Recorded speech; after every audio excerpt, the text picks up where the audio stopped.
Hello beautiful people. Hello. Welcome back, or if you're new here, welcome to one of my videos. My name is Bella. I am 17 years old. I'm sorry if the background is really loud. Yeah, there's nothing I can do about it, so yeah, but I have a bunch of these books from when I was little. I just went through all of my old stuff at my dad's, and so I have a bunch of these.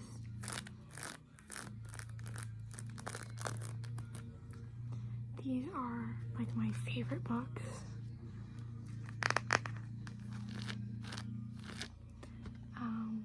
And I wanted to read some of them with you. I know for sure I want to read Dr. Dan and Nurse Nancy, because those were like my favorites. And Pokey Little Puppy, I have that one in here as well. But this is going to be more of like a soft-spoken kind of video, because I find it's a little bit harder to read when I'm whispering. So first, I just want to go through all of the books that I have in here, and if I don't read a book that you want me to maybe do a video reading, let me know. But these are all the books that I have from the Golden Book, like, company or whatever, so just let me know. First, we have the Fuzzy Duckling.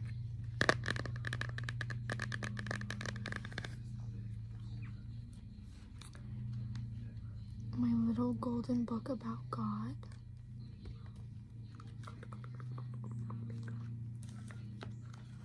Lady and the Tramp.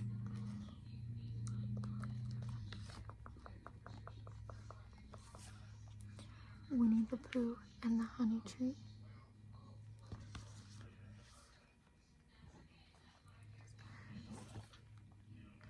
The Fox and the Hound, Hide and Seek.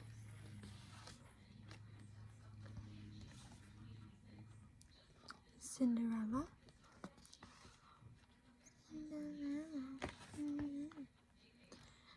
Sleeping Beauty. Nurse Nancy. This one I will be reading. This is like my favorite book of all time. I say of all time, like I have read better books, but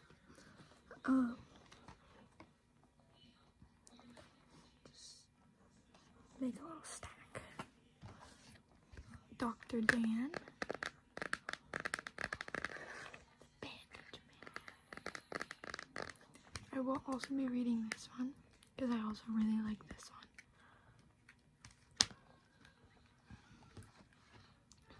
Old MacDonald Had a Farm.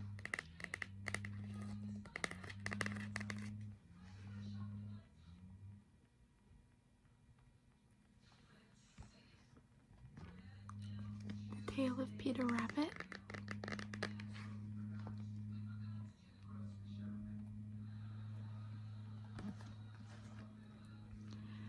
Look Out for Mater.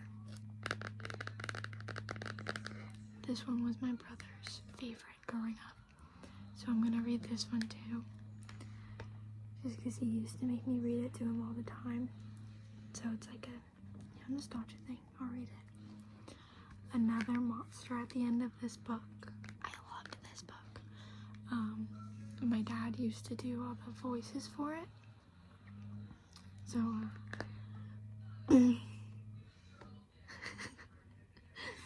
this is really embarrassing. I'm not gonna be able to do it as well as he could, but starring lovable furry Grover and equally lovable little Elmo. That's how he used to read them. I can't do the Grover voice very well. Snow White and the Seven Dwarfs.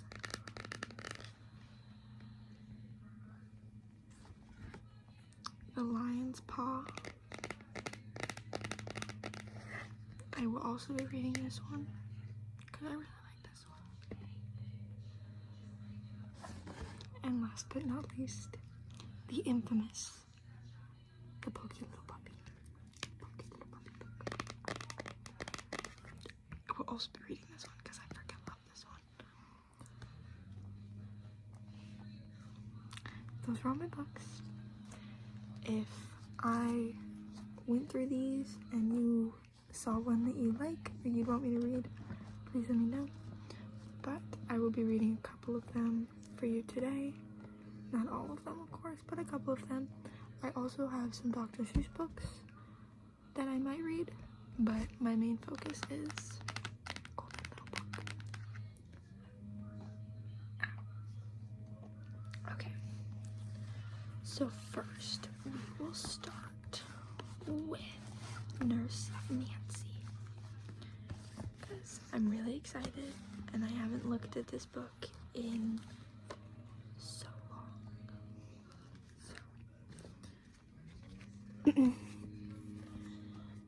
Nurse Nancy with real plastic bandages.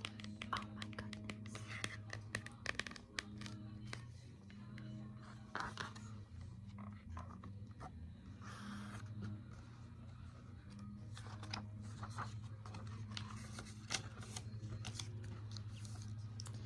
Nancy liked to play with dolls. She liked to play mother. She liked to play teacher. And best of all, she liked to play nurse.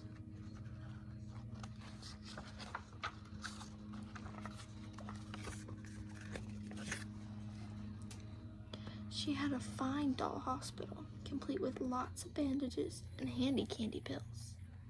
But she had no one to play with her. Her brothers called Nurse Nancy as they raced past her door, but they never had time to stop and play. They were always too busy with big boy games.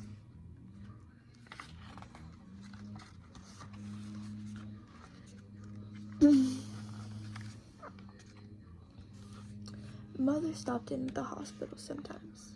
One day, she had a hurt finger. Down from her shelf, Nurse Nancy took a brand new box, and she put on Mother's finger a red heart-shaped plastic bandage. Another day, Nancy heard a great commotion out in the backyard. It didn't sound like just a lively baseball game. It sounded like trouble, and it was.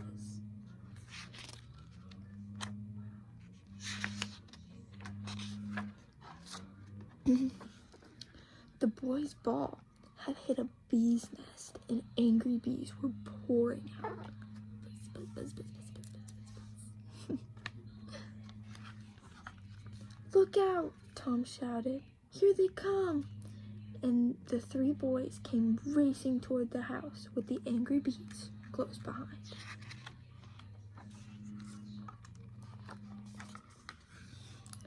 Nancy ran and held the door open while the boys came piling in.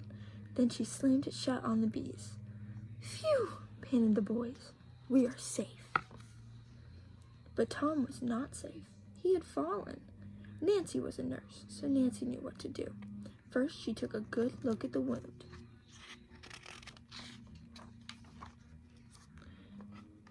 She got a clean cloth and a towel from the drawer. She dampened and soaped the cloth. Go and lie down, patient, she said. Tom did, and she propped a pillow under his leg with a clean towel over the top. Then she washed that cut off carefully. It's clean now, Nancy said.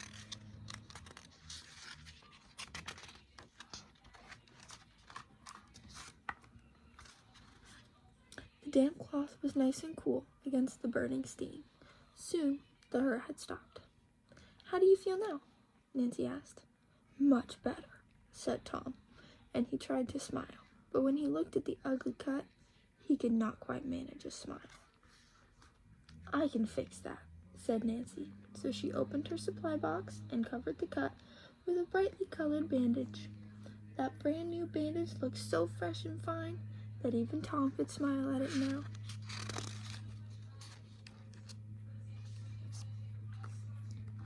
When Mother came home, the boys told her all about the cut and Nurse Nancy's good care while they had their lunch. I'm proud of you, dear, said Mother, and she gave Nancy a special hug and an extra cookie, too. After lunch, the boys hung around instead of hurrying back out to play. What do you say we play ambulance? Billy suggested. Fine, said Nancy. So they fixed up the wagon for an ambulance. Just then, ding-a-ling, came the telephone ring. Nurse Nancy answered. Hospital, she said. There's been an accident, she heard a voice call. Down at the big tree. They all looked down there, just in time to see Billy flopping down, moaning fine big moans. I'll drive the ambulance, Tom cried. I'll be the doctor, cried Dan. Then away they raced. Tom pulled the ambulance, Dr. Dan raced beside him with his doctor bag, and Nurse Nancy proudly rode. When they reached the accident, Nurse Nancy put a bandage on Billy for first aid. Then the doctor and the ambulance man lifted him onto the ambulance, and back to the hospital they went. Billy had such a good time playing sick with pink and green candy pills that the others could hardly wait for their turns. The telephone kept ringing with ambulance calls. Patients kept coming to the hospital wanting brand new bandages. Nurse Nancy was so busy she could scarcely think. Well, she said when supper time came to end her busy day, I'm certainly glad I'm a nurse. There's my Nurse Nancy book.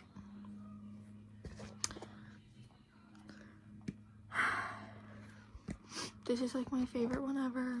Love it to death. Now, let's go on to Dr. Dan.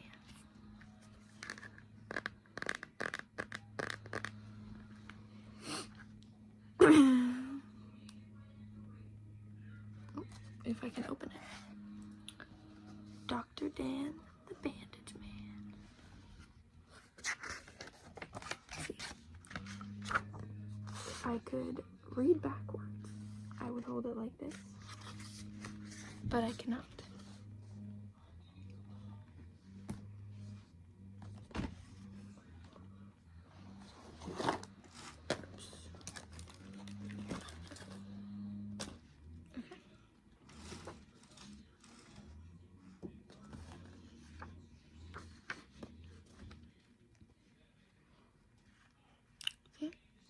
Dan is a busy fellow.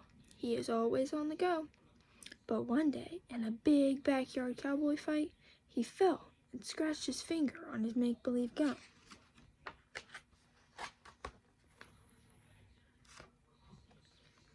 And what do you think the big cowboy did? He cried. Boo-hoo, Dan cried, and he ran into the house to his mother. Now, his mother was always glad to see Dan, but a cowboy crying? How could that be? Why, that's nothing to cry over, Mother said when she saw the bright red spot. We'll wash it clean with soap and water and bandage it up, and it will be better than new. And quick as a wink, it was. Back went Dan to the cowboy fight, and all the boys gathered around to see his new clean bandage too.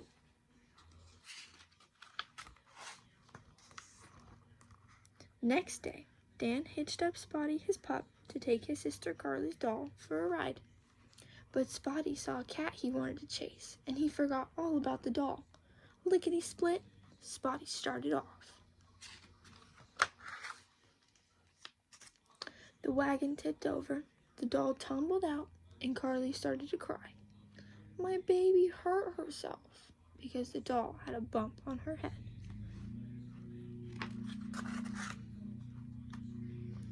This is nothing to cry over, said Brother Dan. I know just what to do. So he led Spotty and Carly into the house, and he carried the hurt little doll himself with a rather bad bump on her head. We'll wash it clean, said Dan, and he did. We'll bandage it up, and he did that too. Dan opened the wrapper, he picked the bandage out and held the two stiff pieces. And zip, the bandage was on the doll's head. There, smiled Dan. She's better than new. Now, said Carly, I want one too. Are you hurt? Asked Dan. I don't know, Carly said, looking for a scratch. And sure enough, she found one. It was a very tiny scratch, and rather old, but it was a scratch just the same. Dan washed it clean and bandaged it up. Thank you, said Carly. It's better than new. Woof, said Spotty, and held up his paw. Dan laughed. I guess you must want a bandage too. So he put one on Spotty's paw, said Scotty, it's my bad. Next day, Daddy was home from work. He went out to mow the lawn, and what do you think? He cut his finger on a slippery, sharp lawnmower blade. Let me fix you up, Dad, said Dan. I know what to do. We'll wash your finger clean and bandage it up, and it'll be better than new. Dad looked surprised, but he followed Dan, and soon Dad wore a bandage too. You're a handy fellow to have around, said Dad, and he shook Dan's hand. I have a new name for you. We'll call you Dr. Dan the Bandage Man. And they do to this day, so we will too.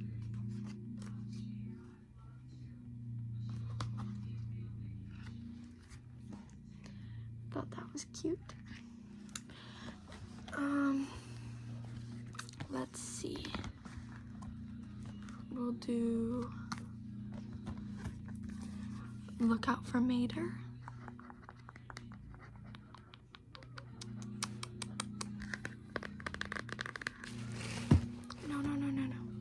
No.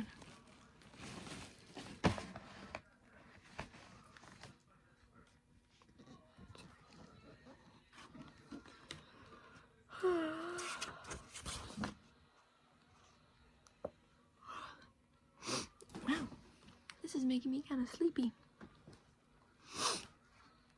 I haven't read these books in a long time.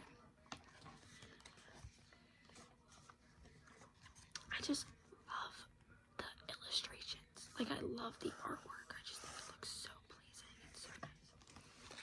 Okay. Times had changed in Radiator Springs. Once it was a sleepy little town.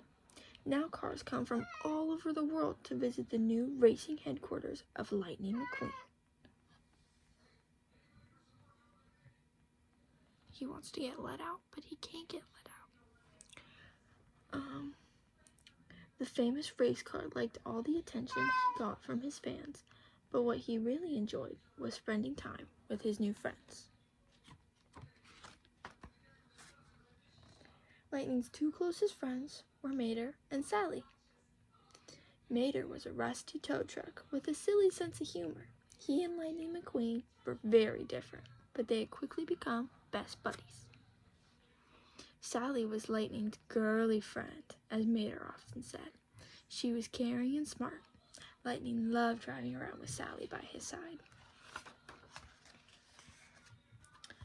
One day, Sally and Lightning drove to a cliff overlooking a gravel pit. That seems like a fun place to race, said Lightning. I'll have to bring Mater here. Please don't, Sally begged. I'm always warning Mater that this place is dangerous. I don't want to worry while I'm out of town the next few days. Promise me you'll look out for Mater while I'm away. Back in town, Lightning was sadly rolling along Main Street when Mater came up beside him. Aw, shoot. Are you moping 'cause Miss Sally went away? Mater asked his friend. You need some Mater-style fun. Even when Lightning wasn't in the mood, he knew he'd better go along. After all, he had promised Sally he would look out for Mater. Before long, Mater was speeding toward a grassy hill. Slow down, yelled Lightning, but Mater kept on going. The tow truck honked his horn and flew over the hill with a big grin. Look at that big old grin. Next, Mater drove down a winding dirt road, backward. You're crazy, Lightning called to him. Turn around. Nah, it's fun when you're looking the other way, Mater said, chuckling. As the sun began to set, Mater insisted on going to one last place, the gravel pit. We can't go down there, Lightning said. I promised Sally. Before the race car could even finish his sentence, Mater was revving his engine and speeding around the pit. Come on down, cried Mater. This is fun. Lightning realized that if he wanted to look out for Mater, he had better stay close to him. So the race car slowly inched his way down the slippery slope. Mater rushed by, leaving Lightning behind in a cloud of dust. Just then, the two friends heard a loud ahem. An angry bulldozer was coming up behind them. Stop messing up my gravel, he yelled. This pit is not for playing in. Gulp. Guess it's time to go, cried Lightning. Right behind you, buddy, replied Mater. The next day, Mater had a surprise for his friend. Lightning followed Mater to the gravel pit. No way, shouted Lightning. Let's find a safe place to have fun.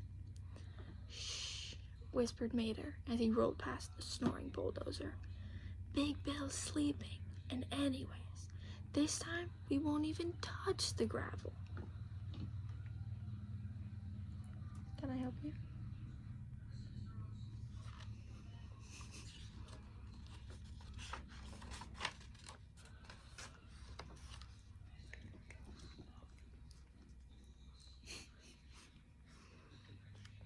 I have my assistant with me. Before Lightning could stop him, Mater rode onto some rails that had been set up to help move gravel from one end of the pit to the other. The race car watched as Mater zoomed up and down the rails with a big smile on his face. The tow truck honked and hooted as he whooshed around the turns. Lightning knew he should stop Mater. He had promised Sally, but it looked like such fun. Lightning had to try too. Lightning made his way to the top of the track. He revved his engines and took off. Ka-chow! It was fantastic. I told you it was fun, Mater yelled. But Sally's right about this place being dangerous, said Lightning. Let's get going before something goes wrong. But as the sun began to set, Mater insisted on one more ride. After a while, there was a loud thwack. You okay, buddy? Lightning called into the darkness. Suddenly, a floodlight lit the gravel pit. A booming voice shouted, What is going on here? Big Bull had woken up to find Mater hanging by his tow cable. Luckily, Mater wasn't hurt, but he was stuck. I can get you down, Big Bull fumed, but I'll have to break your tow cable to do it. But once Mater was free, he was as quiet as could be. What kind of tow truck was he without his cable? Can you stop? Stop. You're not going yet. Lightning felt bad too. He should have done a better job looking out for Mater. The next night, Sally came back to town. Mater, what happened to you? She gasped. When she found out that he and Lightning McQueen had been in the gravel pit, she was very angry. Lightning tried to warn me, said Mater. I shouldn't have been a better friend and listened to him. He started to cry. You could have really been hurt, Sally said. Thankfully, we can get that tow cable fixed. Mater smiled and turned to his red friend. Then we can go out for more Mater-style fun. Sally frowned. Lightning couldn't help laughing. This time, I picked the place. I'll show you how to have some Lightning McQueen-style fun without getting hurt.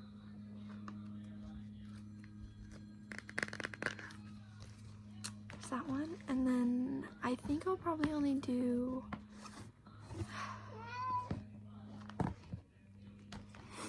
I have to do 2 more because I really want to do Lion's Paw and Pokey Little Puppy.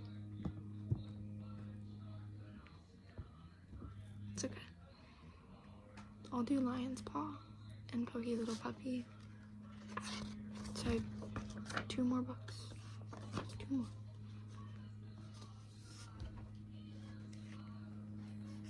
on. Oops. Ow! Roared the lion. There was a thorn in my paw. Who will take it out? Not I, said the solid rhinoceros. I am sharpening my pointed horn. Not I, said the startled Kadu. I am racing away from here. Not I, whispered the tall giraffe among the tip-top leaves. Not I, said the bouncing baboon. I am having too much fun.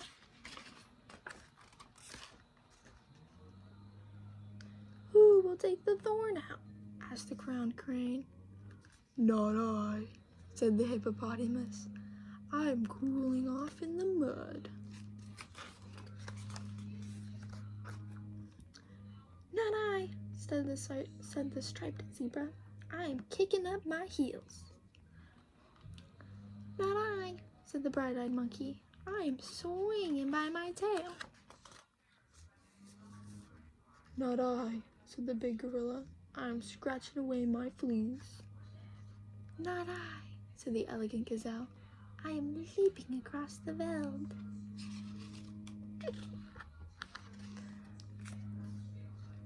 Will no one remove the thorn? Cried the ibis by the purple pool. Not I, said the slippery crocodile, smiling a hungry smile. Not I, said the trumpeting elephant. I am taking a shower. Not I, said the spotted leopard. I am slinking through the shade. Not I, said the solemn buffalo. I have too much work to do. Who will help the lion? Cried the ostrich, running over the desert sands. Not I, said the sulky camel. I am chewing my chewy cud. Not I, said the swooping vulture. I'm busy hunting a meal. Not I, said the fast cheetah. I'm busy hunting too. I will, said the little mouse. And she did. I like that one. I'm trying to replicate the voices my dad used to do when he would read those stories, but I'm not very good at it. The Pokey Little Puppy. This will be our last story, and then I'm done, I promise. This is gonna be like a 30-minute video. Holy shit. I've been sitting here reading for half an hour. And then I'm gonna end this and I'm gonna go back to reading the book that I've been reading. I'm lame as shit. Okay. Anyways. The Pokey Little Puppy. 5 little puppies dug a hole under the fence and went for a walk in the wide, wide world. Through the meadow they went, down the road, over the bridge, across the green grass, and up the hill, one after the other. When they got to the top of the hill, they counted themselves. 1, 2, 3, 4. One little puppy wasn't there. Now where in the world is that pokey little puppy? They wondered. For he certainly wasn't on top of the hill.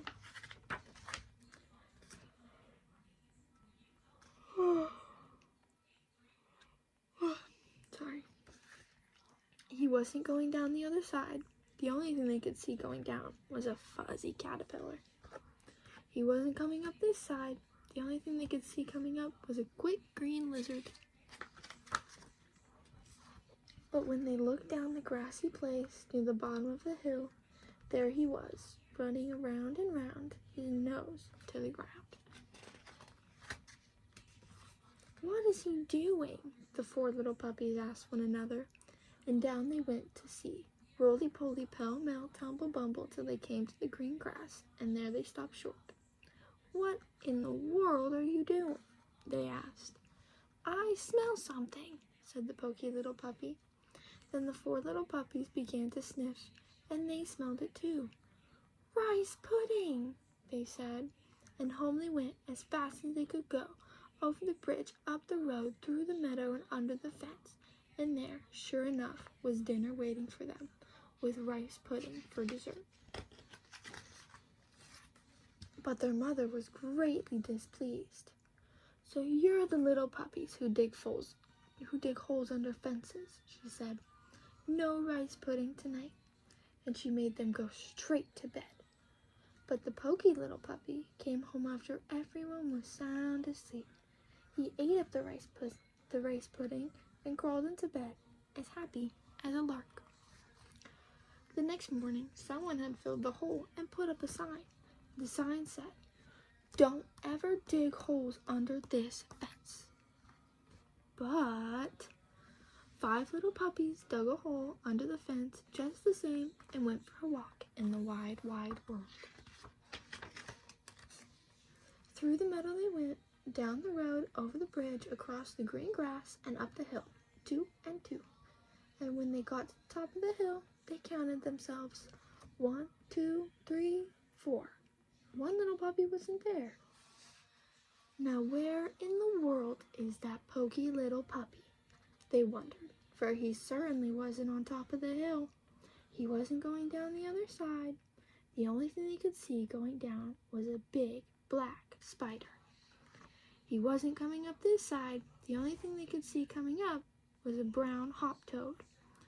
But when they looked down at the grassy place near the bottom of the hill, there was the poky little puppy, sitting still as a stone with his head on one side and his ears cocked up. "What is he doing?" the 4 little puppies asked one another, and down they went to see. Roly-poly, pell-mell, tumble-bumble, till they came to the green grass, and there they stopped short. "What in the world are you doing?" they asked. "I hear something," said the poky little puppy. The 4 little puppies listened, and they could hear it too. "Chocolate custard," they cried. "Someone is spooning it into our bowls." And they went as far as they could go, they went as fast as they could go, over the bridge, up the road, through the meadow, and under the fence. And there, sure enough, was dinner waiting for them, with chocolate custard for dessert. But their mother was greatly displeased. "So you're the little puppies who will dig holes under fences," she said. "No chocolate custard tonight." She made them go straight to bed.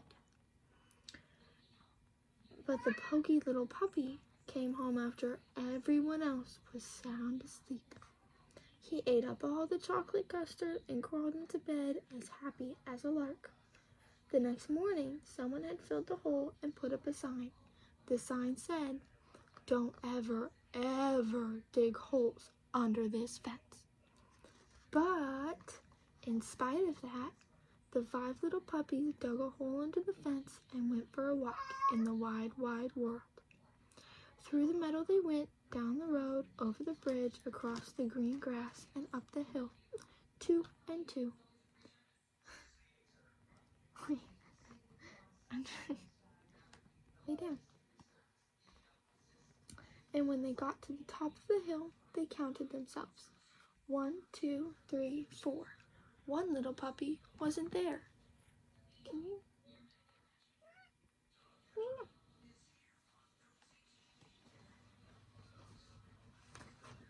Okay. Now where in the world is that poky little puppy? They wondered, for he certainly wasn't on top of the hill. He wasn't going down the other side. The only thing they could see going down was a little grass snake.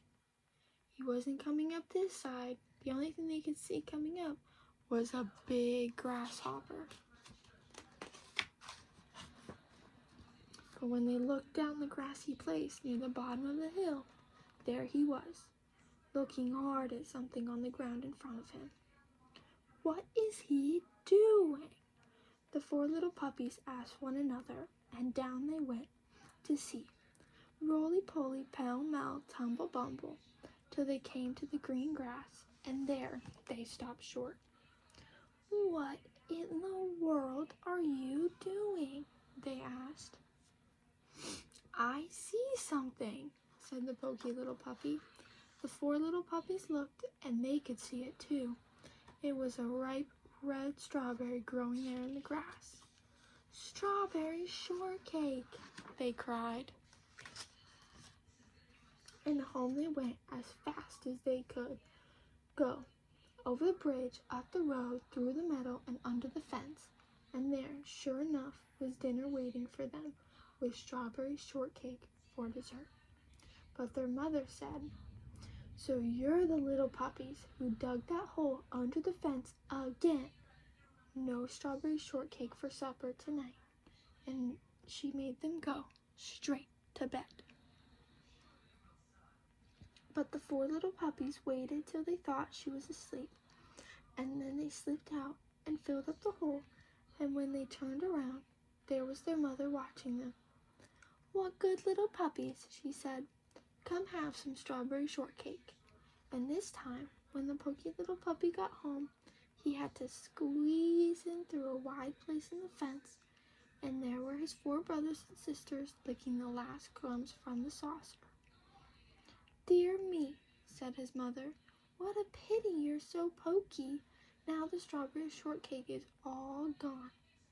So poky little puppy had to go to bed without a single bite of strawberry shortcake, and he felt very sorry for himself. And the next morning, someone had put up a sign that read, "No desserts ever unless puppies never dig holes under this fence again." Okay.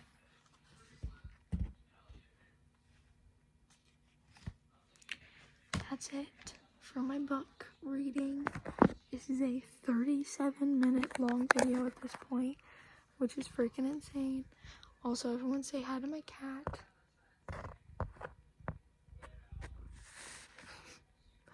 I'm sorry if this video sucked and you hated it.